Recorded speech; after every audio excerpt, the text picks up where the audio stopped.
ನಮಸ್ತೆ friends, welcome back to Avighna creation. ಇವತ್ತಿನ ವಿಡಿಯೋದಲ್ಲಿ ನಾನು ಒಂದು ತುಂಬ ಸಿಂಪಲ್ ಆಗಿರುವಂತಹ ಕಡಿಮೆ ಸಮಯದಲ್ಲಿ ಹಾಕುವಂಥ ಹಾಗೆ ಕಡಿಮೆ ಚಾರ್ಜ್ ಮಾಡುವಂತಹ ಒಂದು ಡಿಸೈನ್ ತೋರಿಸ್ತಾ ಇದ್ದೀನಿ. ಇದು ಒಂದು 300 ಚಾರ್ಜ್ ಮಾಡ್ಬೋದು. ಒಂದು ಅಂದಾಜಿಗೆ ಒಂದು 300-350 ಚಾರ್ಜ್ ಮಾಡ್ಬೋದು ಅಷ್ಟೇ. ತುಂಬ ಡಿಸೈನ್ ಲುಕ್ ಕೊಡುತ್ತೆ.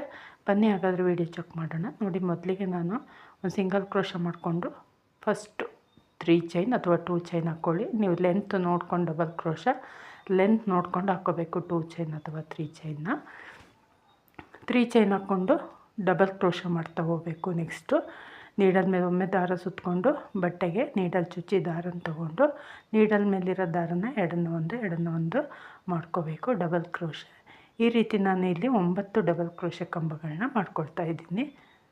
ಸ್ಟಾರ್ಟಿಂಗ್ ಅಂತಂದರೆ ನೀವು ಫಸ್ಟು ಸ್ಟಾರ್ಟ್ ಮಾಡಬೇಕಾದ್ರೆ 2 ಚೈನ್ ಅಥವಾ 3 ಚೈನ್ ಹಾಕ್ಕೊಂಡು ಮಾಮೂಲಿ ಡಬಲ್ ಕ್ರೋಶ ಕಂಬಗಳನ್ನ ಈವನ್ನಾಗಿ ಮಾಡ್ತಾ ಹೋಗೋದು. ಒಂದ್ರ ಪಕ್ಕ ಒಂದು ನೀಟಾಗಿ ಸುಕ್ ಬರದೇ ಇರೋ ರೀತಿ ಮಾಡ್ಕೊಳ್ಳೋದು. ನೋಡಿ, ನಾನು ಇಲ್ಲಿ 9 ಡಬಲ್ ಕ್ರೋಶ ಕಂಬಗಳನ್ನ ಮಾಡ್ಕೊಂಡಿದ್ದೀನಿ. ಇನ್ನೊಂದು ಮಾಡ್ಕೊಳ್ಳೋಣ. 9 ಕಂಬಗಳಾದಮೇಲೆ ನಾವು ಒಂದು ಬೀಡ್ ಹಾಕ್ಕೊಳ್ಳೋಣ. ನೀವು ಯಾವ ಸೈಜ್ ಬೀಡ್ ಬೇಕಾದರೂ ಹಾಕ್ಕೋಬೋದು. ತುಂಬ ಒಂದು ಮೀಡಿಯಮ್ ಸೈಜ್ ಬೀಡ್ ಬೇಕು ಅಂದರೆ ಮೀಡಿಯಮ್ ಸೈಜು, ಇದು ಸ್ಮಾಲ್ ಸೈಜ್ ಬೀಡ್ ಯಾವ ಥರ ಬೇಕೋ ಆ ಥರ ಬೀಡ್ ಹಾಕ್ಕೊಳ್ಳಿ. ಈ ಥರನೇ ಹಾಕ್ಕೋಬೇಕು ಅಂತೇನಿಲ್ಲ. ಬೀಡ್ ಹಾಕ್ಕೊಂಡು ಒಂದು ಸ್ವಲ್ಪ ಗ್ಯಾಪ್ ಬಿಟ್ಟು ಮತ್ತೆ ಡಬಲ್ ಕ್ರೋಶ ಕಂಬಗಳನ್ನ ಮಾಡ್ತಾ ಹೋಗಬೇಕು. ಮತ್ತೆ 9 ಡಬಲ್ ಕ್ರೋಶ ಕಂಬಗಳನ್ನ ಮಾಡಬೇಕು. ಬೀಡ್ ಹಾಕೋದಕ್ಕಿಂತ ಮುಂಚೆ 9 ಕಂಬಗಳು, ಬೀಡ್ ಹಾಕಿ ಆದಮೇಲೆ ಮತ್ತೆ 9 ಕಂಬಗಳನ್ನ ಮಾಡ್ಕೋಬೇಕು. ನಿಮಗೆ ಈ ಕಂಬಗಳು 9 ಮಾಡ್ಕೋಬೇಕು ಅಂತಿಲ್ಲ. ನಿಮಗೆ ಗ್ಯಾಪು ಎಷ್ಟು ಬೇಕು, ಕುಚ್ಚು ಹಾಕಲಿಕ್ಕೆ ಡಿಸ್ಟೆನ್ಸ್ ಎಷ್ಟು ಬೇಕು ನೋಡಿಕೊಂಡು ಮಾಡ್ಕೊಳ್ಳಿ. ತುಂಬ ಹತ್ರ ಬೇಕು ಅಂದರೆ ಇನ್ನೂ ಕಡಿಮೆ ಹಾಕ್ಕೊಳ್ಳಿ.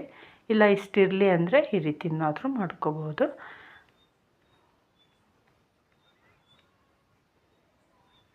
ತುಂಬ ಕಡಿಮೆ ಸಮಯದಲ್ಲಿ ಹಾಕ್ಬೋದಂತಹ ಡಿಸೈನು. 1 ಅವರ್ಗೆ ಕಂಪ್ಲೀಟ್ ಮಾಡ್ಬೋದು.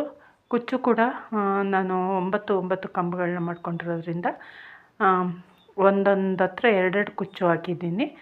ಡಬಲ್ ಕುಚ್ಚು ಬರೋದ್ರಿಂದ ಒಂದು 18-20 ಅಷ್ಟು ಬರುತ್ತೆ ಕುಚ್ಚುಗಳು ಹಾಕಲಿಕ್ಕೆ ಪ್ಲೇಸು.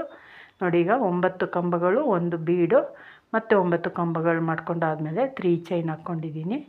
3 ಚೈನ್ ಹಾಕ್ಕೊಂಡು ಒಂದು ಡಬಲ್ ಕ್ರೋಶ ಮಾಡ್ಕೊಳ್ತಾ ಇದ್ದೀನಿ.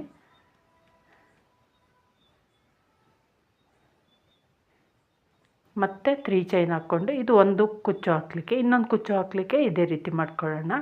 ತುಂಬ ಚೆನ್ನಾಗಿ ಕಾಣುತ್ತೆ ಡಿಸೈನು ಕಂಪ್ಲೀಟ್ ಆದಮೇಲೆ. ನೋಡಿ, ಮತ್ತೆ ಒಂದು 3 ಚೈನ್ನಷ್ಟು ಗ್ಯಾಪ್ ಬಿಟ್ಟು ಮತ್ತೆ ಒಂದು ಡಬಲ್ ಕ್ರೋಶ ಕಂಬ. ಅಲ್ಲಿಗೆ 2 ಕುಚ್ಚು ಹಾಕಲಿಕ್ಕೆ ನಮಗೆ ಜಾಗ ಬರುತ್ತೆ. ಒಂದೇ ಲೂಪಲ್ಲಿ 2 ಕುಚ್ಚು ಹಾಕೋದಕ್ಕಿಂತ ಈ ರೀತಿ ಮಾಡಿಕೊಂಡ್ರೆ 2 ಕುಚ್ಚಿಗೂ ಕೂಡ ಜಾಗ ಆಗುತ್ತೆ. ಮತ್ತು ಈಗ 9 ಡಬಲ್ ಕ್ರೋಶ ಕಂಬ. ಅರ್ಥ ಆಗಿದೆ ಅಂದ್ಕೊಂಡಿದ್ದೀನಿ ವೀಕ್ಷಕರೇ. 9 ಕಂಬಗಳು, ಒಂದು ಬೀಡು ಮತ್ತು 9 ಕಂಬಗಳು, 3 ಚೈನು, ಒಂದು ಡಬಲ್ ಕ್ರೋಶ, 3 ಚೈನು, ಒಂದು ಡಬಲ್ ಕ್ರೋಶ. ಅಂದರೆ ಒಂದು ಬೀಡ್ ಹಾಕ್ಕೊಂಡು 9 ಕಂಬ ಮಾಡ್ಕೋಬೇಕು. ಮತ್ತು ಕುಚ್ಚಿಗೆ ಜಾಗ ಬಿಟ್ಟು ಮತ್ತೆ 9 ಕಂಬಗಳನ್ನ ಮಾಡ್ಕೋಬೇಕು. ಈ ರೀತಿ ಇದಕ್ಕೆ ಕುಚ್ಚು ಹಾಕಿದ ಮೇಲೆ ಯಾವ ರೀತಿ ಬರುತ್ತೆ ಅಂತ ತೋರಿಸ್ತೀನಿ. ತುಂಬ ಚೆನ್ನಾಗಿ ಬಂದಿದೆ. ಕುಚ್ಚು ಹಾಕಿದ್ದೀನಿ. ಈ ರೀತಿ ಡಬಲ್ ಕುಚ್ಚು ಬಂದಿರೋದ್ರಿಂದ ತುಂಬ ಚೆನ್ನಾಗಿ ಕಾಣುತ್ತೆ design. Simple and elegant look ಅಂತ ಹೇಳ್ಬೋದು. ನೋಡಲಿಕ್ಕೆ ತುಂಬ ಲುಕ್ಕಾಗಿ ಕೂಡ ಕಾಣುತ್ತೆ. ನೋಡಿ, ಇಷ್ಟ ಆಗಿದ್ದರೆ ಒಂದು ಲೈಕ್ ಕೊಡೋದನ್ನು ಮರಿಬೇಡಿ. ಯಾರೆಲ್ಲ ಸಬ್ಸ್ಕ್ರೈಬ್ ಮಾಡ್ಕೊಳ್ದೆ ನೋಡ್ತಿದ್ದೀರಾ, ಪ್ಲೀಸ್ ಸಬ್ಸ್ಕ್ರೈಬ್ ಮಾಡ್ಕೊಳ್ಳಿ, ಸಪೋರ್ಟ್ ಮಾಡಿ. ನಿಮ್ಮ ಅನಿಸಿಕೆಗಳನ್ನ ಕಮೆಂಟ್ ಬಾಕ್ಸಲ್ಲಿ ತಿಳಿಸಿ. Thank you for watching. Bye.